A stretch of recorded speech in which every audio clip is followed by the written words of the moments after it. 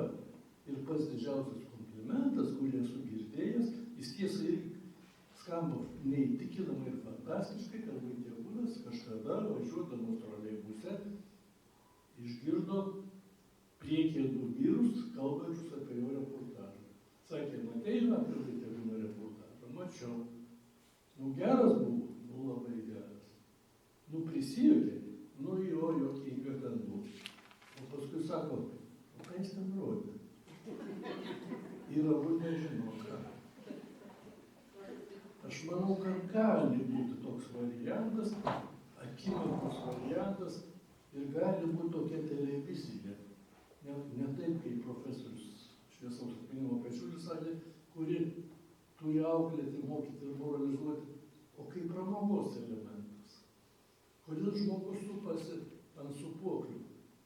Nu, matyt, artimiausiu metu parašysiu, nes jau 6 metai kiekvieną rytą į mano kiemą ateina suaugęs vyriškis 6 ryto ir iki pusės 7 supasi. Gal geriau neprieiti prie jo, nes kol aš nepriejau, dar apie jį gerai manau, kai prieisiu, gali pasirodyti. Bet kažkas yra. Man įdomu, reiškia. Kažkas yra ir toj knygoj. Ir tokiuose detalėse, jeigu pasiknysite, atsiprašau už negražų žodį, visada būsite, kaip mano anūkas 4 metų, įdomus. Įdomus mes norime būti. Mes norime būti gražūs, protingi, nu neprisipažįstam, bet norim. Ir įdomus norim taip pat. Jeigu jūs atsimenat, o pavyzdžiui, po detalių prisigaudėte. Jeigu jūs atsimenat, Konstitucijos diena yra spalio 25. Kodėl? Šiaip jau buvo numatyta, jeigu kada nors pasikviesit Juršėną ir iš čia atvažiuos, čia Juršėno istorija, iš jo išgirsta ir iš jos nesisavė. Visai papasakojo. Turėjo būti spalio 18 paskelbta. Bet paskutiniu momentu kažkas suskripo, pasirodo, kad 18 Landsbergio gimtadienis. Nu tai kaip mes dabar padarysim Konstitucijos dieną per Landsbergio gimtadienį? Nu nedaug tų dienų. Nu vat, suprantat, ką ta informacija duoda? Nieko neduoda. Bet vat ką tik nuvilnijo Valacha, reiškia, nu, viskas yra tvarkoj, toks yra gyvenimas, reiškia, nu. Kada šitą knygutę pasirodė, pasirodė spalio mėnesį pabaigoj, nu, tai kai kurios televizijos susidomėjo. Ir viena laida televizinė pakvietė mane. Jūs tą laidą žinot, ją veda Baublienė, tai yra stilius. Pakalbėti, tai, kad dabar čia mes kalbam ir apie tą knygą. Kažkokie keisti reiškiniai prasidėjo po tos laidos. Pirmiausia, aš nustebau, kad tiek daug žmonių tokią laidą žiūri. Apsidžiaugiau tuo, nes viena iš nedaugelių laidų, kurias dar galima žiūrėti.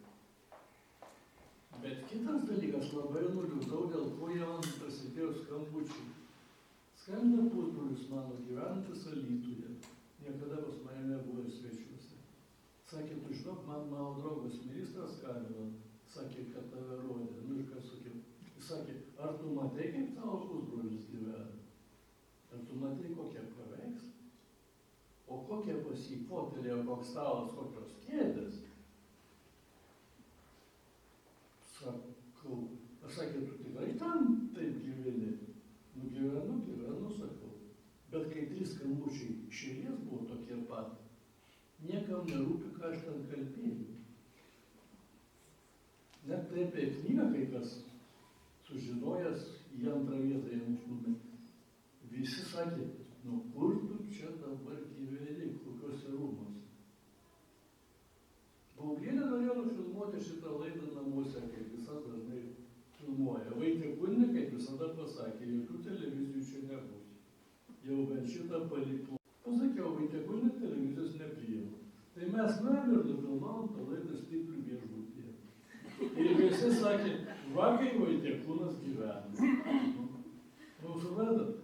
Nu, nerūpi jiems, ką aš sakiau, jiems rūpi. Taip, dar su tokia sena automobiliu važinėjau, pasirodo, yra kaip yra. detalės. Sugalvonaitė mūsų garsiąją sinoptikė. Dariau interviu, atrodo, šių metų, gal gruodžio mėnesį, vienas paskutiniųjų mano darbelių televizijoje buvo. Irgi jau negaliu nusavinti, tai ne mano žodžiai, bet aš juos būtinai panaudosiu ir dabar naudoju jums sakydamas. Mes sėdėm, kalbam, buvo šalta, lauke radom kažkokius staliukus, įsinešėm prie jų kavą, apsnegti, vaizdavom, kad viskas čia bus gerai. Nu, tiesiog mūsų biolaukai sutapo, kas maždaug vieno amžiaus. Ir ji man pasakė, apie taupimą užėjo kalbą. Reikia taupyti, čia tokie laikai ir visą kitą. Sakė, bet atkreip dėmesį, kam taupo lietuviai. Lietuviai taupo juodai dienai. Jie save programuoja.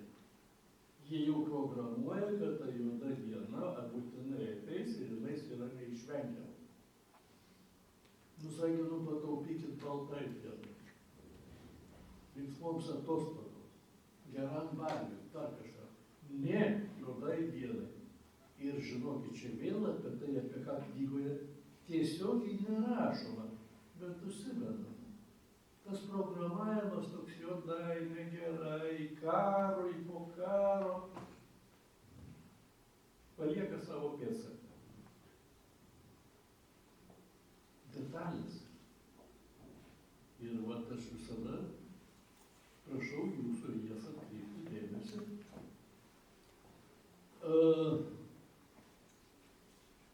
Kol aš įsipilsiu dabar vandens, gal kas nors sugalvotų mums kokių nors klausimų. Nes užtenka čia vienam kalbėti, mes turime įsižau istoriją. Drąsiai. Galite ir apie politiką. Tuoj nors tiesą pasakysiu, kodėl apie politiką nebepageidauju, kodėl kelionės į vieną rajoną knygą pristačiau.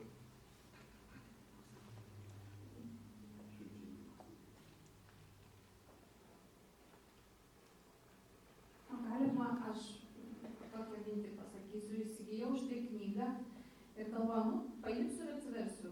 Man tiesiog tas papuola. Ir štai kokia pirma mintis, kai prisidėsite skanumynui labai didelę lėkštę, pažiūrėkite į savo dešinės rankos kumštį. Taip, būtent kumščio dydžio yra jūsų skrandis. Ar trokštate jam kiek nemalonumų? Tikrai pagalvosiu šiandien apie šios nemalonumus. Tai siūlyčiau įsigyti knygą ir naudoti turbūt kasdien, o patarimą irgi viena iš idėjų. Dabar aš pasakysiu patarimą, kurio knygoje nėra, kad kurį šiandien namuose tikrai patikrinsit paėję. Dažnas vyras su dažna ponia ginčiasi, kas namuose viršininkas. Nu, vieni kitiems ten nusileidžia, bet kiekvienas galvoja, kad jis. Bet yra vienas daiktas, kuris iš karto įrodo, kas namuose yra viršininkas. Kada vakare atsisėsite žiūrėti televizorių, tai pažiūrėkite, kieno rankose yra pultelis. Taip va. Tai tas ir yra viršininkas. Nu, kad tai pas mane nebūtų, tai mes su žmona žiūrim skirtingų kanalų žinias. Ir savo kambarį, ir savo kambarį. Nes abu žinom šitą situaciją. Nu, o tokių dalykų tikrai yra. Nu, kas dar, kad nors paklaustum?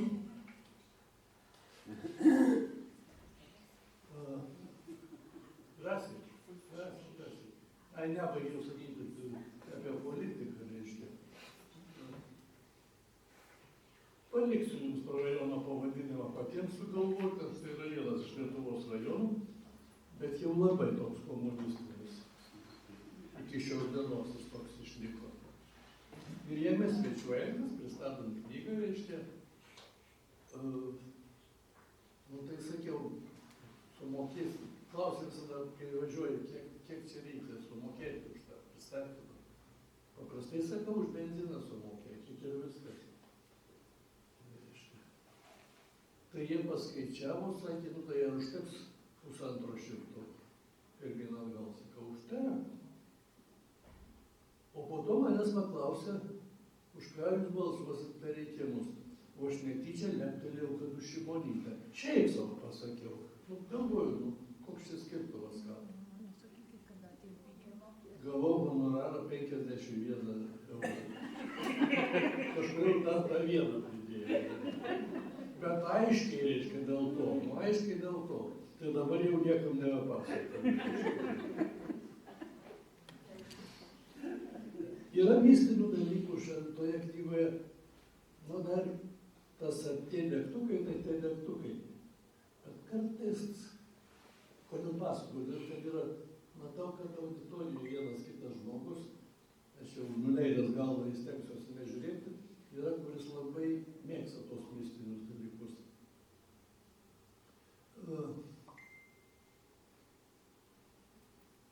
Neturiu jokių įrodymų, kad taip yra. Bet esu toks truputėlį šalininkas to, kad mirties nereikia bijoti, nes tik po jūs viskas ir prasideda. Kai taip pasakai, tai žmogui tarsi geriau yra. O, ten labai linksmai smagu. Ar atsimenate, kai pasižiūrėjote net keletą kartų į laikrodį ir vis jis rodo tą patį skaičių, 11 val. Ir 11 minučių. Ar atsimenate, kai niekas aplinkui nerūko, bet pasklido tokio ypač brangaus ir gero tabako kvapas? Ar kai ant jūsų nugaros ar peties atsitupia drugelis? Aš nesakau, kad kas nors yra, bet aš siūlau pagalvoti, o gal čia kažką reiškia? Yra ir toks. Bet tai išskirtinis atvejis. Tokių dalykų čia yra nedaug toje knygutėje.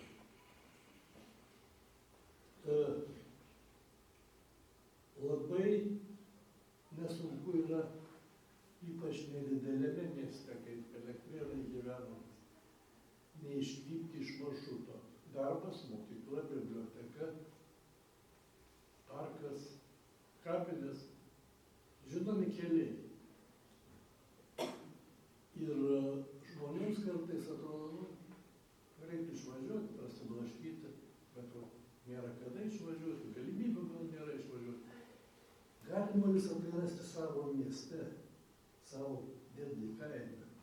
Aš patyriau tai savo kailiu, kadangi kai sugedo automobilis ir staiga turiu per Vilnių pereiti pėsčias, aš pamačiau, kaip jis yra pasikeitęs. Niekada nėra kada, nes tu eini ten. Ką aš noriu pasiūlyti? Ateiti į biblioteką, į darbą ar į bažnyčią kitų kelių negu įprastai. Jeigu tai yra per sudėtinga, tai iš ryto, kada dantis valandas, dešinę ranką, tai paimkite šepetėlį į kairę ranką. Pamatysit, keičiasi ne tik ranka, keičiasi požiūris. Tas straipsnis, kuris šiandien yra Lietuvos sveikatoje, jis yra apie tai, kodėl mes kartais nepažįstame savęs veidrodyje. Kada mes patys žiūrime į veidrodį, mes nejučia pasitempiame. Mes norime būti tokiais, kokiais norime būti. Mes nesame natūralūs. Jeigu susikūpinęs atėjai, tai tuoj pat ir išsitiesi. O, koks aš gražus. Iš esmės, sako, kad veidrodis sukeičia pusės ir netaip rodo, netaip pasispindi. Tai yra visiškai netiesa ir melas. Veidrodis rodo tai, kaip jūs mato kiti žmonės. Ir pagalvokit apie tai. Ne taip jūs matote save, kaip jūs matote. Va toks jūs atrodote veidrodį kitiems žmonėms.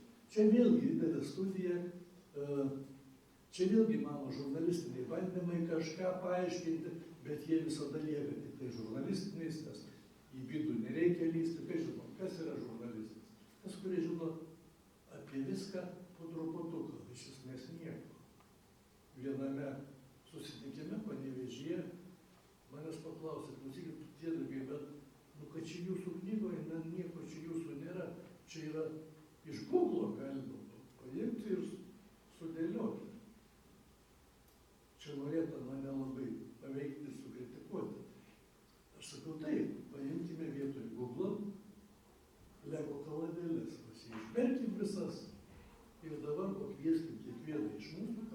svečių surinkti. Vienas surinks gėlytę, kitas surinks palapinę, trečiam išeis kažžygys, ketvirtam nežinau kas, gal herbas, gal ar žodis koks nors. Va čia ir yra žurnalistika. Iš tų pačių žodžių, iš tų pačių raidžių sudėlioti visą kitą. Ir tai apsprendžia ką? Tai apsprendžia, ant kiek mes esam kūrybingi. Vieni mažiau, kiti daugiau. Dėl tos pačios televizijos. Sena istorija.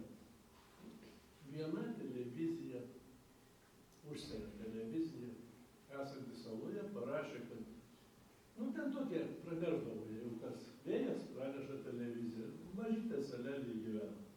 Tai aš kalbu apie Danijos vieną salą, ne konkrečiau apie Borbarną. Pranešė žinia, kad rytoj bus chloruojamas vanduo saloje, todėl prašome jo nenaudoti. Ar naudoti, ten, negerti visą kitą. Kitą dieną apie pietus pasipylė masė skundų, nei televizijos, nei municipalitetai, ar kažkur pasirodo. Nuo to chloruoto vandens išdvėsė žuvytės. Suknelė, kurią skalbė su to vandeniu. Gėlytės ten išskydo ir išsilydė ir ten nieko nebeliko. Ir daug visokių nelaimių ten, ir šuniukas susirgo. Kadangi buvo per televiziją pranešta, kad vandenį chloruoti. Sudėjus visas tas informacijas neigiamas į krūvą, valdžia pradėjo ieškoti, kame čia reikalas. Pasirodo, tik žadėta tą vandenį chloruoti, niekas jau nechloravo. Bet tai rodo jums televizijos jėgą. Ir galite sakyti, kad niekus ten šneka. Bet kai šneka niekus 3, 4, 5, 15 dieną, tai jūs jau susitikęs kaimyną sako, ne, žinai, ne niekus, aš pats girdėjau. Mano šviesaus atpėdimo mama sakydavo, kaip aš galiu netikėti, aš girdėjau per televiziją sakant. Aš sakau, mamytė, televizija gali iškarpyti iš jūsų R raidę ir pasirodys, kad jūs neištarėte R raidės. Negali būti, sakė, nemeluok čia. Sakau, gali, viskas gali būti. Ir dabar mes prieinam prie vieno tokio labai keisto dalyko. Prie citatos iš Delfio, kurio vadinasi taip. Citata parašyta. Jei kiaušinius laikysime kambario temperatūroje, tai jie nesuges greičiau. Supratot, kaip čia parašyta?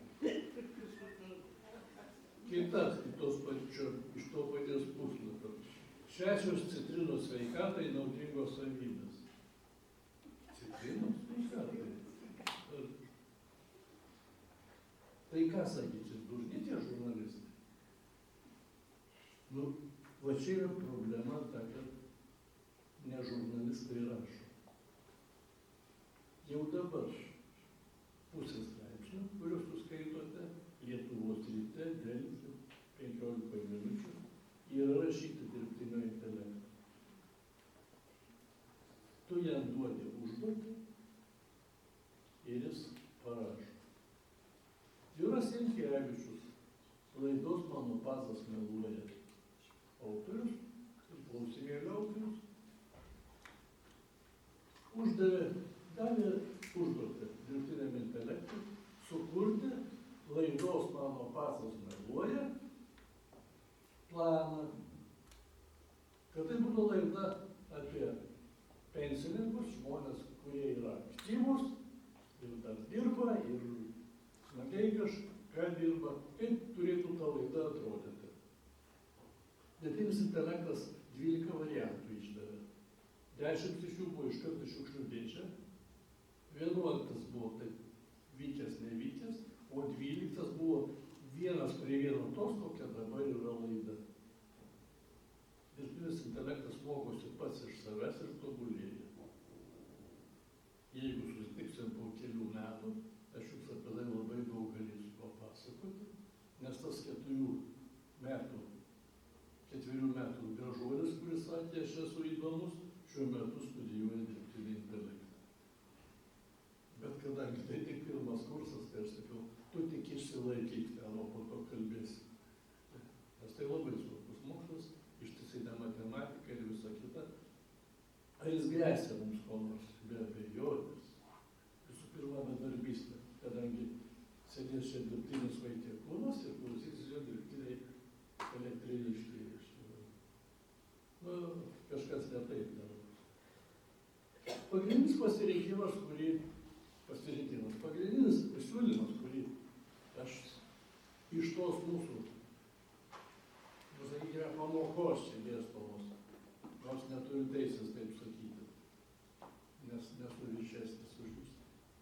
Yra vienas, kurį šiandien turite suminti. Visi esate labai užimti.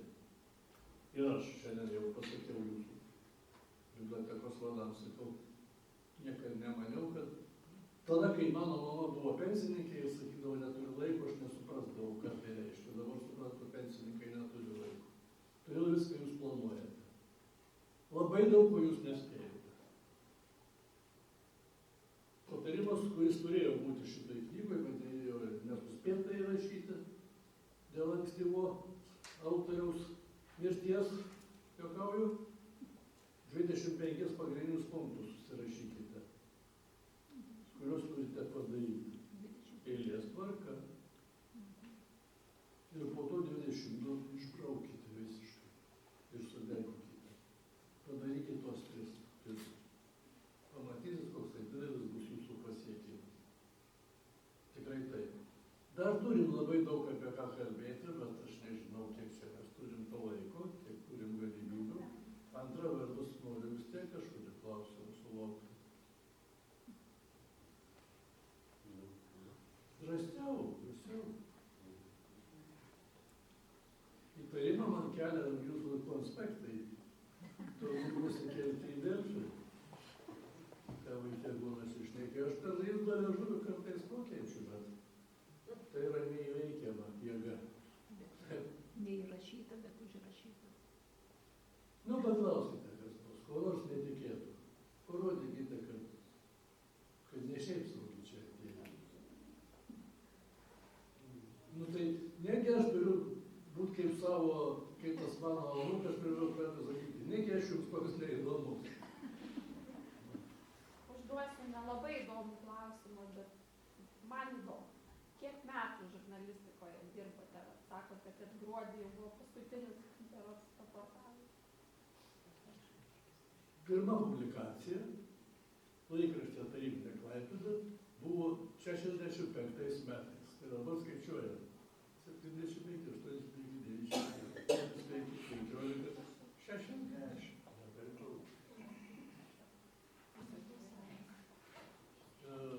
Jeigu visus straipsnius sudėtų, tai jau išeitų kaip Baltušio dienoraščiai. Beje, apie sveikatą ir Baltušį. Dar prisiminėm. Gal skaitėte Baltušio dienoraščius? Jeigu ne, tai tikrai bibliotekoje jie yra, ne? Jis mėgo labai balius. Jubiliejus, aprašo juos, ir ką valgė, kokie mišrainė, ir ką kėrė. Bet suprantat,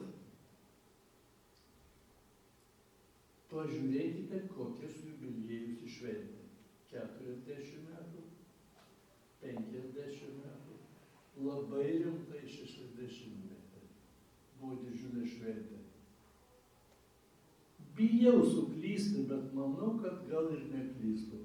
Per 3 tomus didžiulius tokių knygų nėra 70-mečio. Todėl, kad žmonės visai nesenai, vos prieš 50 metų, kai aš išau straipsnį, negyveno tiek. Toks jubiliejus buvo retenybė. Dabar 70 metais yra, tai dar visai nesenas, sako, taip. 80 metais mano draugo dukters senelis vakaris man skambino, padarė avariją, bet ne jis į jį važiavo, o jam 102 metai. Ir jis ten išsikovojo, kad jis net nekalba. kas darosi? Manot, viskas yra teisinga. Medicina labai, kadangi turiu reikalų su daktarais, tai puikiai žinau ir matau. Klinikose santaros yra tokia pat aparatūra, kokia Tokijoje ir Niujorke, o daktarai gal net ir geresni, kadangi dirba kartu su tais, kurie Tokijoje ir Niujorke. Ir tikrai patikėkit, situacija šitoj vietoj yra visiškai nebloga. Taip kad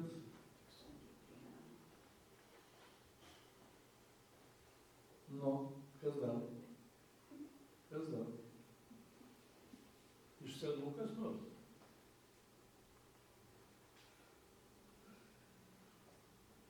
Taip, iš senų yra taip. Paklausdavau, reiškia, sakau, visi katalikai, jeigu jau tokie visi katalikai, tai pasakykit man, kodėl Judas išdavė Kristų. Ar yra žinoma čia? Iš tikrųjų.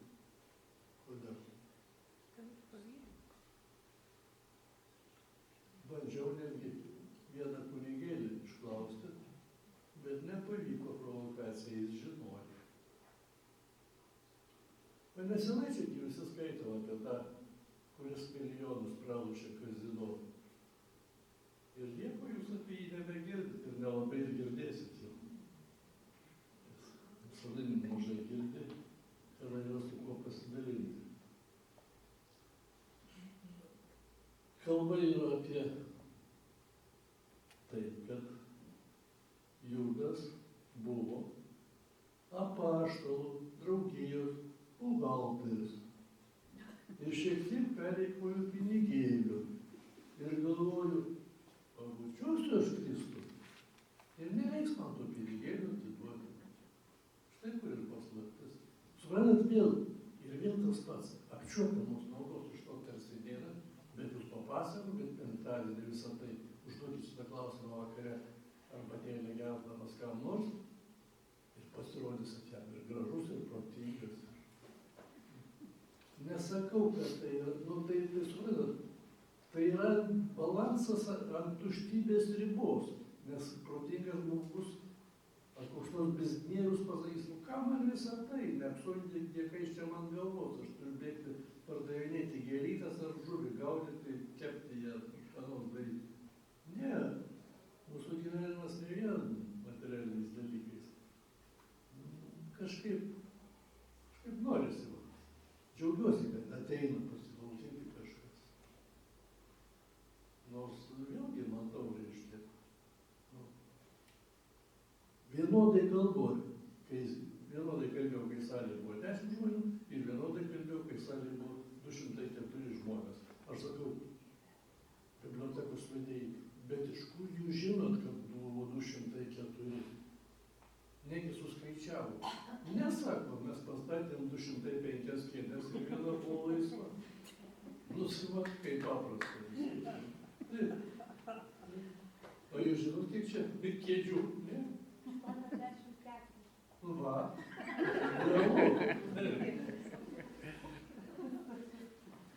Na tai, prašau, aš sakau, aš galiu čia iki vėlos kalbėti, bet nenoriu, kas per daug irgi paskui atsibosta labai greitai. Man reikia, atrodo, kad kažkaip nuagituosiu, tas knygos yra brangios, ir šita knyga yra brangi. Ir praturtinsiu jūs dar vieną žinią. Kaip jūs manote, kad knyga, kiek už šitą knygą vieną gauna autorius? Kas išleido? Kaip? Kas išleido? Nu kaip atrodo? Ne, tai čia gal. Už vieną knygą autorius gauna 1 eurą. Taip. Tai neverta rašyti. Tai argi jūs rasite žmogų, kuris pasakytų, kad verta, tokio nėra Lietuvoje. Netgi didieji rašytojai išleido labai daug didelius tiražus. Nu, ne viską iki galo pasakiau. pirmo tiražo viena knyga gauni 1 eurą. Jeigu tiražas kartojamas, už vieną knygą gauni 2 eurus. Nu, bet tai, nu, ir ne leidyklos pelnosi. Leidykla pasiema, aišku, savo. Nes reikia redaktorių apmokėti, viršelio, turi dar kažką. Knygynai pelnosi. Mano draugas pigiausiai šitą knygą kainavo knygos LT, man atrodo, 11 eurų. Brangiausiai draugas atsiuntė nuotrauką, netgi su kaina padėta iš tarptautinio Vilniaus oro uosto. 34 eurai kainavo, bet aš nežinau, ar kas nors už tai galėjo pirkti. Antra vertus man tas pats. Vis tiek 1 euras. Ar 34 dar kažkas. Ne, iš knygų niekas dar nepragyveno. Bet sugrįžtant prie mano anūko, kuris pirmakursis, sugrįžtant prie mano redaktorės, aš jos ir klausiu, o gal vis tik jau ir knygas rašo dirbtinis intelektas? Redaktorius sakė, oi, vaikėkų, 60% užsienio romanų yra parašyti dirbtiniu intelektu. Žmogus tik truputėlį palygina. Reiškia, kaip į mėsmalę sudedi Petrą, Onutę, Birutę, parašai meilės istoriją, parašai intrigą. Galbūt yra šioje auditorijoje skaitančių meilės romanus. Lietuviškai rašančius meilės romanus autorių ir yra. Ir vėlgi aš klausiu knygų mugėje, sakau, kas, ten bet ką nupirko. Bet kas ką mažiausiai pirko? Sakė, mažiausiai pirko meilės romanus. Kodėl sakau? O todėl, kad mes žinom, kiek yra skaitytojų Lietuvoje. Jeigu autorius atneša autorė, dažniausiai tai būna ponios, meilės romaną, tai mes žinom, jo tiražas 600 egzempliorių. Jeigu išleisi 650, tai 50 istorijas. Tai žinokit, jeigu jūs skaitote, tai esate vienas iš tų 600. Nu ir ką sakau? Nu sakė, mums apsimoka, išleidžiam, kažkas nuperka. Tai sakau, labai man įdomu būtų kokį televizijos reportažą parodyti su tokiu ponė kokie nors, kuri rašo meilės romanus. Niekada jūs jos nepamatysit, sakė, nes jos visos yra pasislėpusios, rašo slapyvardžiais, nes jom gėda. Kokia, sakau, čia gėda? Sako, yra tokia biškį gėda. Nu, sakau, tai pasakykit, nu. Nu, sakė, nežinau, ar galiu čia pasakyti. Toms poniams, sakė, tai maždaug apie 60 metų toms rašytojams. Tai sakė, kai erotinės scenos reikia aprašinėti, tai ir aprašo tas, kas buvo prieš 60 metų. Bet dabar, sako, truputį kitaip, tai jaunos redaktorius truputį pataiso tą vietą. Ir tiek, o visa kita tai kaip yra.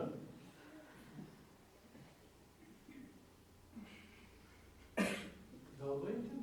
Ar kaip mano laikomės tą? Aš manau, kad kol dar žmonės sėdi, tai ir galim kalbėtis. Tai 17 valandą turėsim kitą, tai dar iki 17 valandos. Tai prašom, bet tai negi aš jau toks tikrai neįdomus jau. Arba jūs labai įdomus ir kažkas tai nedrįsta paklaust klausimo neįdomaus. Taip, turbūt. Nesupratau. Arba jūs esat toks įdomus, kad... Advokatai užrašė, kad reiškia susitikimas su žurnalistu ir rašytojų Vaitiekūnu. Nusakiau, jau jokios nerašytojas. Rašytojas mes įsiaiškinom, kad rašytojas tai po 3 knygos gal rašytojas, o šiaip tai jau... Gal gyvenimiškų kokių nors klausimų. Aš suprantu, lengviausia kai kuriuose rajonuose knygą pristatant, bibliotekų žmonės paima, paskaitė kažkokias ištraukas, bet man tai kažkaip, ne to mes čia susirinkom šiaip pasišnekėti. Tai kiek tų anūkų turit pasigirti? Anūkų 2, vienas pirmam kurse, o kitas 11-okas. Taip. O dukra tik viena. Dėja, nebuvo kada per žurnalistiką kitų. Dar kitas klausimas būna, kodėl sakė, jau visi tavo draugai po 3 kartus įsiskyrė, o tu visų tą pačią žmoną gyveni. Atsakymas toks pats, nebuvo kada laiko įsiskyrti. Tai žinot, pareplikuosiu. Kadangi jūs manęs kažkada prieš 25 metus nepriėmėte žurnalistiką, tai aš 3 vaikus. Prieš, Tu vieną turėjai. ir aš nepriėmiau, kad gali, nuo manęs vieno niekas nepriklauso. Nu jau čia taip, aš tik susakiau, turbūt, kad ne. Žinot, ko klausėt, prisimenu klausimą. Kuo kūrenam elektrinę skandinai? Atsimenu, kad teisingai atsakiau, bet vis tiek nepriimtas. Tai dėl to laikysim Dabar aš 17. tada aš jūs nustebinsiu. Ir pat. 67 metais pajutau, kad baigęs vidurinę, kad į žurnalistiką neįstosiu, nes labai dideli konkursai buvo. Ir įstojau į bibliotekininkystę. Ir baigiau 2,5 plius kurso. Ir paskui perėjau visokias kitokias studijas, bet reiškia, kažkur mūsų keliai kirtosi. Taip. Dabar reiškia apie tuos stojamuosius.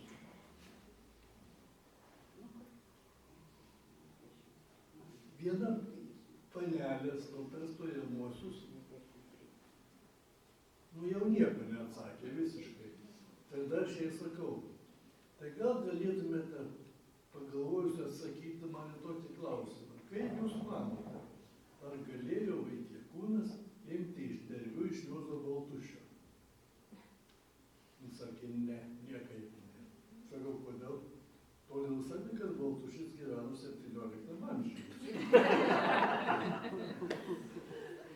Ir tą pačią progą dar priminsiu, kokį visada super klausimą per stojamuosius, kai jau nieko studentas nebemokėdavo, užduodavo Edita Mildažytė. Jin patylėdavo ir sakydavo, tai brangusis, gal tu man gali bent pasakyti, kas didesnis viršininkas? Ar ministras pirmininkas, ar premjeras? Ir dažniausiai, žinokit, stop, nesakydavau. Po ilgo galvojimo, reiškia, taip, bandydavau vieną ar kitą. Nu, matot, yra ką prisiminti, smagu. O pavyzdžiui, skirtumas yra su televizija, kuri buvo prieš 20-30 metų ir dabartinė. Kuo skiriasi ir apskritai, nes pas mane yra labai, aš praeitais metais prieš naujametį atsisakiau iš viso televizijos. Nes jeigu tau po televizijos laidų noras yra paskaityti arba pažiūrėti kokį užastiką, tai kad apsispakavint. Tai principė apie televiziją iš tikrųjų žinokit. Dabar net neįsivaizduoju, kas ten dedasi. Ir nereikia įsivaizduoti, kadangi aš iki šios dienos 4 metai įrodinėjau savo draugams, kad manęs neišmetė. Sakė, neišeidama iš televizijos, tave turbūt išmetė. Nesakau, aš nenoriu ten dirbti. Ir už jokius pinigus nenorėčiau. O jau kodėl, tai žinokit, jau yra priežasčių tiek, kad galėtume dar 2 valandas kalbėti. Galbūt pagrindinė priežastis yra ta, kad ypač 90 metais, kai buvo laisvė, kai niekas netrukdė. Mes tikrai darėm tai, ką norėjom, o dabar yra 2 sudedamosios dalys. Arba tave verčia tai daryti politikai, arba tave nori priverčia tai daryti pinigai. Ir viskas, paprastai. Ir aš sakau, kaltina, sako, vien negatyvas televizijai. Užmušė, papjovė, ten dar kažką. Sakau, gerai, jūs nekaltinkite žurnalistų, jūs kaltinkite šefą, redaktorių. Nes šiandien paimkite ir atneškite savo redaktoriui straipsnį apie tai, kaip geras gydytojas, dėdamas daug pastangų, paėmė ir pagydė ligonį. Redaktorius sakys, tu ką? Visai? Tegul susimoka. Neturi, jeigu papjovė, jeigu kyšį paėmė, jeigu keikėsi, jeigu girtas buvo, puiku, į pirmą puslapį. Bet gera, nu ką? Nu, negalima taip, Taip. jau pesimistiškai. Taip Ką, yra. nebūtumėm pažiūrėję stiliaus ir nežinotumėm viską apie žurnalistą.